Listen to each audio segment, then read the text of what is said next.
Meus amigos e meus irmãos, bom dia, boa tarde e boa noite. O que são heresias?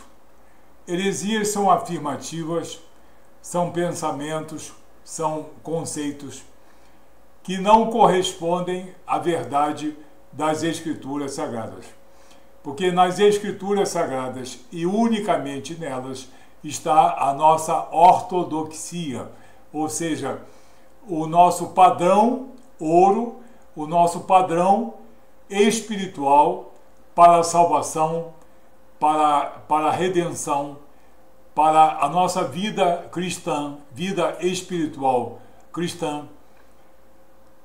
Tudo que nós sabemos sobre a vida espiritual, tudo vinculado aos profetas, a Jesus e aos apóstolos, tem a sua ortodoxia naquilo que está disposto nas Escrituras Sagradas. Não em um versículo ou em um texto, mas em todo esse contexto. Então, nós temos a ortodoxia, que é a parte correta da fé cristã, baseada nas Escrituras Sagradas, e temos as heresias. São muitas heresias. Eu hoje mesmo estava estudando diversas heresias, ebionismo, arianismo, etc. Mas eu, no caso, resolvi fazer esse vídeo sobre a maior heresia de todos os tempos. A pior heresia dos tempos atuais, que muita gente pratica, muita gente assiste e muita gente não está atenta. A principal heresia, a maior heresia, está na autorredenção. Salvação pelas obras, salvação pelos méritos humanos, salvação pelas qualidades morais e pelas qualidades espirituais, fazendo dos princípios humanistas princípios cristãos salvíticos. Então, a principal heresia tem sido essa: abandonar a obra redentora de Jesus, abandonar o poder de Deus, abandonar a intervenção soberana de Jesus em nossas vidas e dizer: somos salvos pelas obras, somos salvos pelos méritos, somos salvos pelos nossos diplomas, somos salvos pela nossa erudição. Isso tem sido uma grande heresia. E qual é o perigo dessas heresias? Dessa heresia não é apenas ser conceituada como heresia, é que ela afasta o homem de Deus, afasta o homem da verdade, faz com que o homem seja crítico e não seguidor das Escrituras Sagradas. Os homens e as mulheres começam a disseminar conhecimentos humanistas, parecendo que são ensinamentos cristãos, e fazem com que você creia no homem, mas não creia nas Escrituras Sagradas. Creia nos esforços humanos, mas não creia no sacrifício perfeito de Jesus. Isso leva ao quê?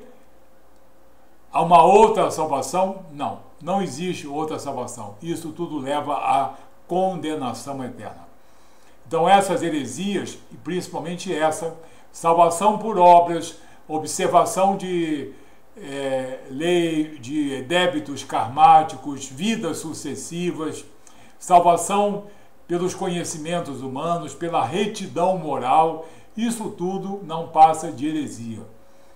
Qualidades humanas, qualidades morais, qualidades espirituais, Jesus ensinou para o aperfeiçoamento e não para a salvação. É um grave erro confundir Jesus mestre e Jesus nos seus atos soberanos.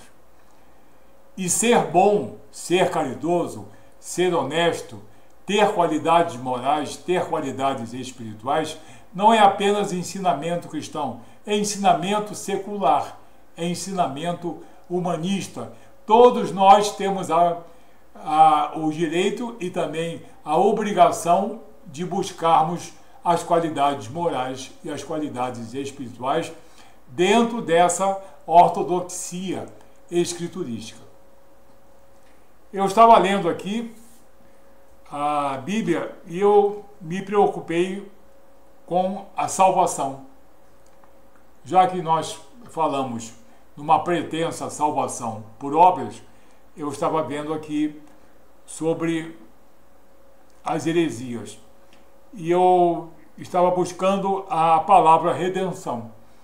E eu fui ver que essa redenção, que é propiciada, proporcionada única e exclusivamente por Deus, portanto, a nossa salvação só vem do alto, não vem do homem, não vem de baixo, não vem de nossas virtudes, não vem de nossas qualidades, mas vem da graça de Deus.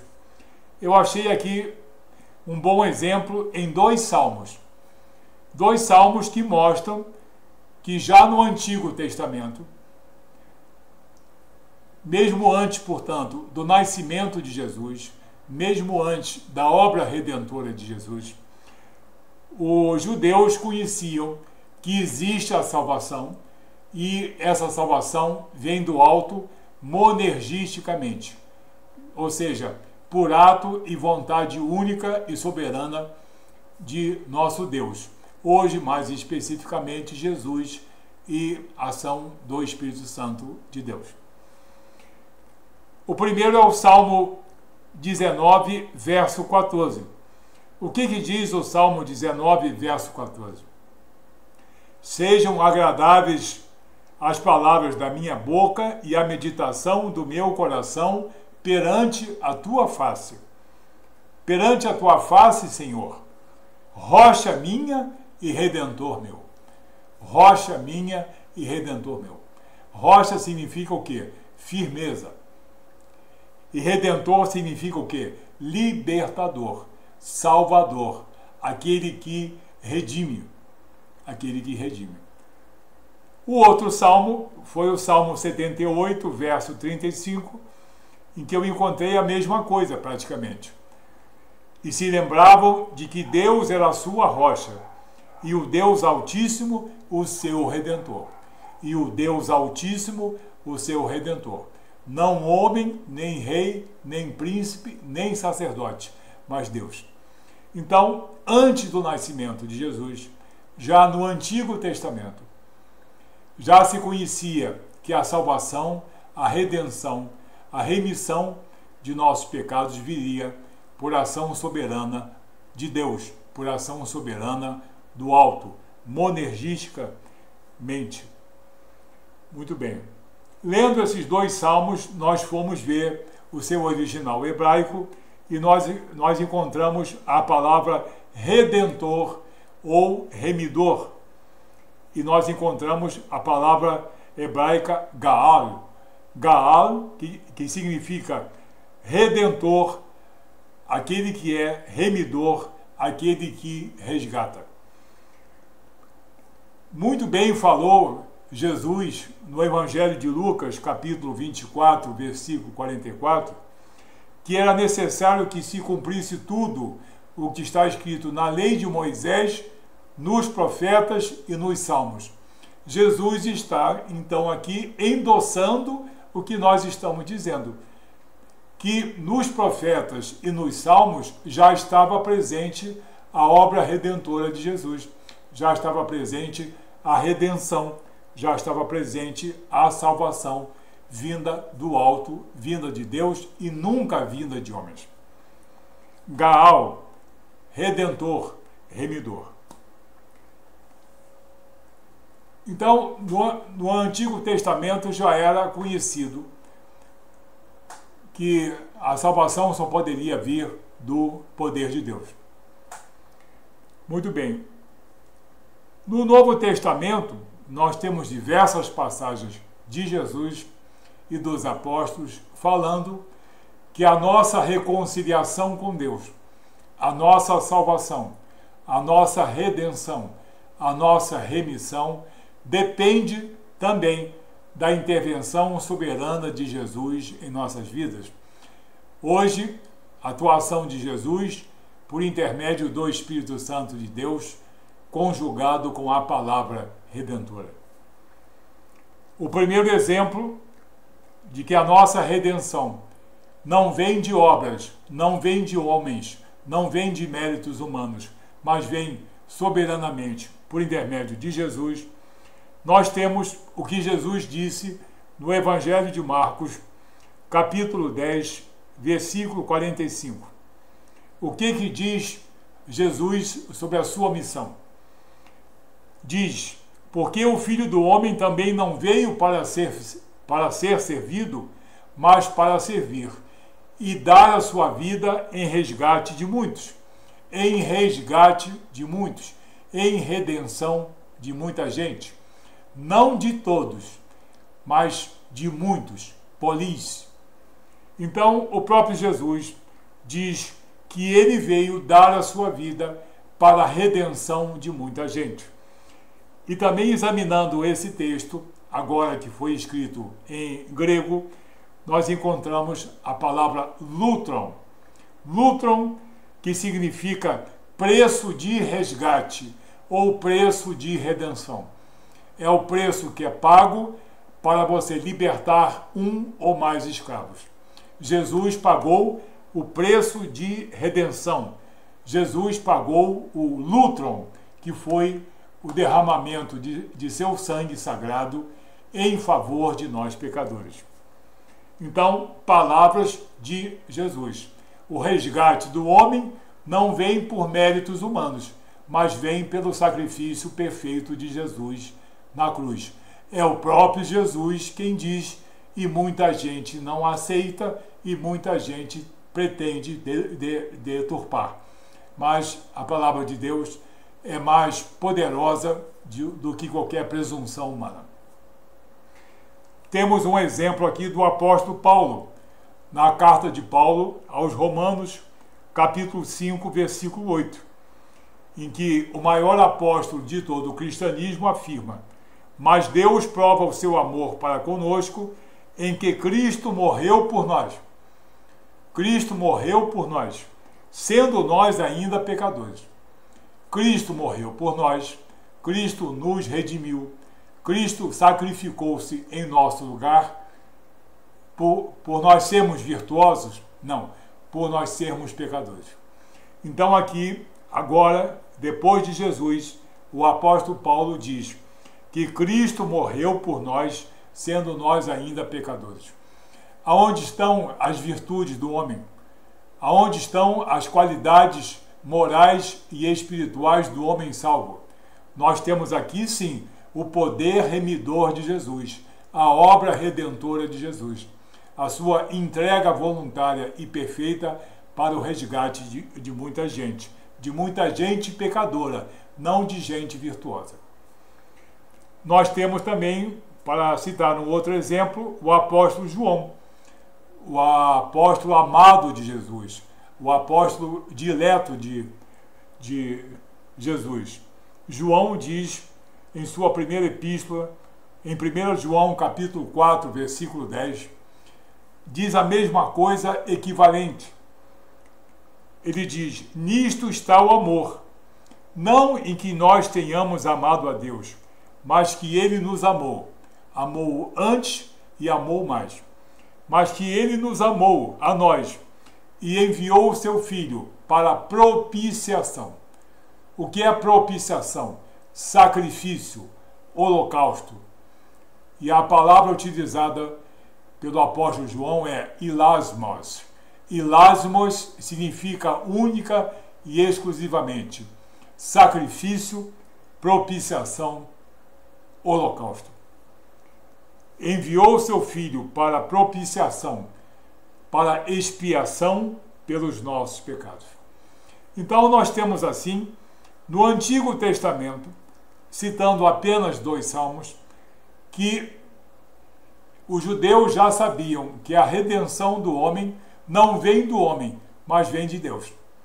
E nós vemos aqui, no exemplo de Jesus, no exemplo de Paulo e no exemplo de João, que a nossa redenção vem pelo sacrifício perfeito de nosso Senhor Jesus Cristo na cruz, que pagou o preço de resgate, lutron. E também ele veio como propiciação, como holocausto, hilasmos, pelos nossos pecados, para que nossos pecados fossem anulados e nós fôssemos redimidos e reconciliados com Deus. Assim, nós vemos que com poucas passagens, nós destruímos essa heresia bastante atual.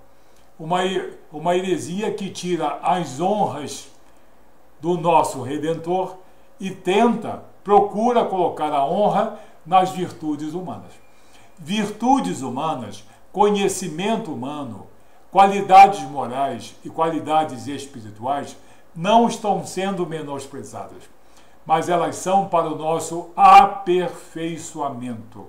Nunca Jesus, nem os profetas, nem os apóstolos ensinaram virtudes e qualidades humanas que fossem salvíficas, que fossem redentoras, mas são aperfeiçoadoras da vida cristã, são aperfeiçoadoras da vida daquele que olha para a obra redentora de Jesus, reconhece os seus pecados e reconhece o sacrifício perfeito, maior e também eterno de nosso Senhor Jesus Cristo, que se fez Cordeiro de Deus. Que você tire do teu entendimento qualquer tipo de heresia, principalmente essa, salvação por méritos humanos. Salvação por méritos humanos, isso não existe. Para no caso terminar, eu vou citar apenas Mateus capítulo 19, versículo 25 e 26, que é uma prova dada também por nosso Senhor Jesus Cristo, em que Jesus estava conversando com homens ricos e homens pobres sobre salvação, perdição, o perigo das riquezas, e depois de dar diversos ensinamentos, um dos homens pergunta: Jesus, quem pode então ser salvo? Jesus então, como está aqui no versículo 26 do capítulo 19 de Mateus, ele diz: Jesus, fitando neles o olhar, disse: isto é impossível aos homens, mas para Deus tudo é possível. Exaustivamente Jesus afirma, exaustivamente os apóstolos afirmam, que para haver salvação para o homem é preciso a intervenção soberana, graciosa, a intervenção monergística de Deus em nossa vida, mediante a obra redentora de Jesus e mediante a atuação do Espírito Santo de Deus, que nos convence da obra redentora, nos convence da nossa necessidade de sermos reconciliados com Deus e nos mostra também todos os ensinamentos que são heresias, principalmente esse, salvação por obras ou salvação por méritos humanos. Que Deus te abençoe em nome de Jesus. Medite nessas passagens e você vai achar muitas outras que falam da grandeza do nosso Deus, do seu amor, do seu poder, também redentor, e que o homem não tem nenhuma capacidade de chegar-se a Deus, senão pelo poder da palavra e do Espírito Santo de Deus. Que Deus te abençoe em nome de Jesus.